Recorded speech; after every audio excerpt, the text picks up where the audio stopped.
উনি সফরে বেরিয়েছেন হাদিস কালেকশনের জন্য। প্রচন্ড শীতের রাত, উনি মাগরিবের নামাজ এশারের নামাজ পড়ে একটা মসজিদে শুয়ে পড়লেন, আর শুয়ে শুয়ে হাদিস পড়তেছেন। কি পড়তেছেন? কথা বলেন। আর মনে মনে ভাবলেন রাতটা মসজিদে কাটায় দেই, ফজরের নামাজ পড়ে আবার বেরোবো। কিন্তু দারোয়ান এসে বলে মসজিদে থাকতে পারবেন না, ওঠেন। দারোয়ান আছে না, কথা কোন? আহমদ ইবনে হাম্বল বললেন আমি শুধু রাতটা থাকতে চাই, আমি তো ফজরেরও মুসল্লি, ফজর নামাজ পড়বো তো এই মসজিদে, আমার থাকতে দাও। দারোয়ান তো দেয় না, কেন? মসজিদে থাকার জায়গা না, যান মিয়া। উনি যে আহমদ ইবনে হাম্বল এটা চিনে নাই, থাকতে দেয়। কি করবে এখন? উনি কাঁথা গুছিয়ে হাদিসের কিতাব নিয়ে কাঁধের মধ্যে ব্যাগ নিয়ে মসজিদ থেকে বের হয়ে গেলেন। কি আর করলেন? প্রচন্ড শীত, আর কাঁপতেছেন বুড়ো মানুষ। পথিমধ্যে দেখলেন বাজার একজন খাব্বাজ, শাবুন খাব্বাজ, যুবক রুটি বিক্রেতা। সে রুটি বিক্রি করে, চুলার মধ্যে রুটি সেকে। সে যে সালাম দিল আসসালাম আলাইকুম, যুবক বলে ওয়ালাইকুম আসসালাম।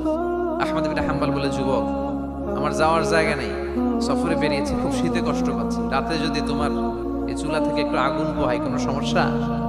যুবক বলে না না সমস্যা না, আহলান ওয়া সাহলান, ওর সামনে আসেন আসেন, আপনি আগুন পোহাইলে আমার সমস্যা কি? সুবহানাল্লাহ পড়েন।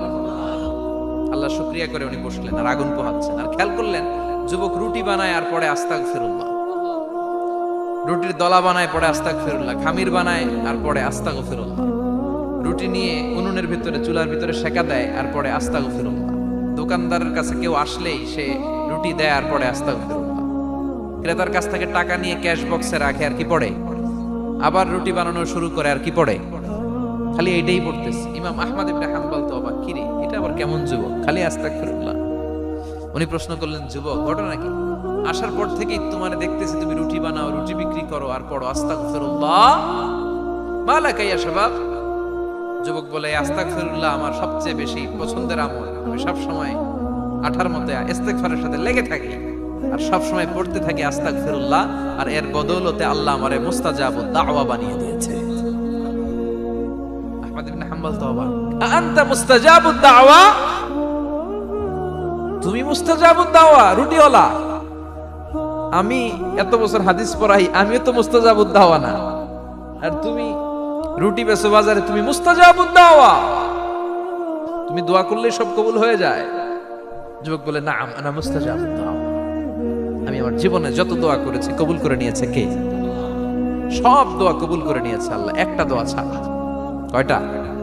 আহমদ ইবনে হাম্বল